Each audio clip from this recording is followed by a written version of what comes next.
There's always that one game on the horizon that everybody is talking about, the one that's poised to just own the year. Well, for 2026, all eyes are on Resident Evil Requiem. Today, we're going to deconstruct this thing piece by piece because it's set to be a massive, massive milestone for one of the most iconic franchises in history. Go ahead and circle this date on your calendar, February 27th, 2026. This isn't just any old release date. It's an anniversary, it's a celebration, and, well, it's a terrifying homecoming all rolled into one. Yeah, you heard that right. 30 years of survival horror. And to mark the occasion, Capcom is dragging us all back to where the nightmare began. They're promising a return to the series' absolute darkest roots. So believe me, this isn't just a new game, it is an event. So here's our game plan for today. We're going to kick things off by digging into why this is such a monumental release. Then, we'll introduce the two clashing protagonists at the heart of the story. After that, we'll dissect the terrifying new virus, explore the totally reimagined Raccoon City, and finally, we'll look at the cutting-edge tech that's being built specifically to scare the heck out of you.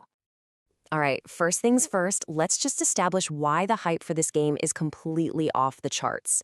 Look, calling Resident Evil Requiem a sequel is a huge understatement. This thing is being positioned as a landmark moment for the entire genre. The ambition here is just crystal clear. It's not just about celebrating 30 years. It's about using that incredible legacy to build a story that bridges the gap between the classic Raccoon City saga and whatever comes next. It's all built around this theme of blurring the line between human and monster, and seriously, everything we've heard so far points to this being the most ambitious Resident Evil game ever made, period. Okay, so at the absolute heart of this story is a deep sense of duality. Requiem is built around two very, very different protagonists, and each one offers a completely different way to survive this nightmare. First up, let's meet Grace Ashcroft. Now, if you're a longtime fan, that name should immediately ring a bell. She is the daughter of Alyssa Ashcroft, the reporter from the classic Resident Evil Outbreak. But here's the thing. Grace isn't a soldier. She's an intelligence analyst. She's vulnerable, totally out of her element, and her gameplay is all about stealth, puzzles, and using her wits to survive. Her motivation is deeply personal. She's there to find out what really happened to her mother. And then, on the other side of the coin, you have the legend himself, Leon S. Kennedy. He's certainly no stranger to Raccoon City, but this is a much more hardened, more experienced Leon. His mission is the big picture stuff.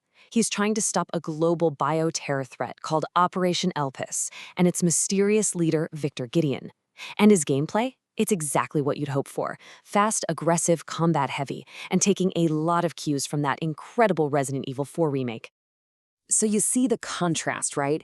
You've got the vulnerable survivor versus the hardened veteran, a personal search for the truth versus a mission to save the world, stealth and intellect against pure action and combat. This design isn't just for show. It means we're getting two fundamentally different ways to play the game, which is going to make replayability absolutely huge. And this all seems to hinge on the central mystery. Just who is this Victor Gideon? We know he's a major physical threat for Leon, but all the info suggests he's also a psychological threat for Grace, somehow holding the key to her mother's death. So the big question is, how do these two stories connect? Now, let's talk about what you'll be fighting. I mean, it wouldn't be Resident Evil without a terrifying new bioweapon, but the Elanthropus virus is way more than just a new monster maker. It is a core gameplay mechanic. So this new virus is basically a terrifying cocktail mixed from the series' own lore. It takes the creepy, regenerative mold from Resident Evil 7 and Village and combines it with the granddaddy of them all, the progenitor virus. The result? A threat that is dangerously, terrifyingly unpredictable. And this is where things get really, really cool, because it creates this whole new gameplay loop. Check this out. Enemies infected with this stuff can mutate in the middle of a fight, forcing you to totally change your strategy on a dime. But here's the twist. After you take them down, you can harvest their blood. That blood becomes a resource to craft special anti-mutation rounds, which lets you literally turn the virus back on itself. It's a brilliant risk and reward system. So where is all this chaos going down? Well, we are going back to the one, the only Raccoon City. But trust me, this is not the city you remember. Let's get one thing straight right away. This is not a fully open-world game. Instead, think of it more like a series of large, explorable sandbox zones within the city. We know we'll be visiting key spots like the claustrophobic Wrenwood Hotel, and of course the haunting ruins of the RPD. And here's a huge feature. You can switch between first-person and third-person cameras whenever you want. You get to pick your poison. And yeah, you'll even get to use vehicles to get around some of those bigger areas. All right, for our last section, let's peek under the hood. The technology powering Requiem isn't just about making things look pretty. It's being designed from the ground up to make you feel pure, unadulterated fear. The development team said something that really says it all about their philosophy here.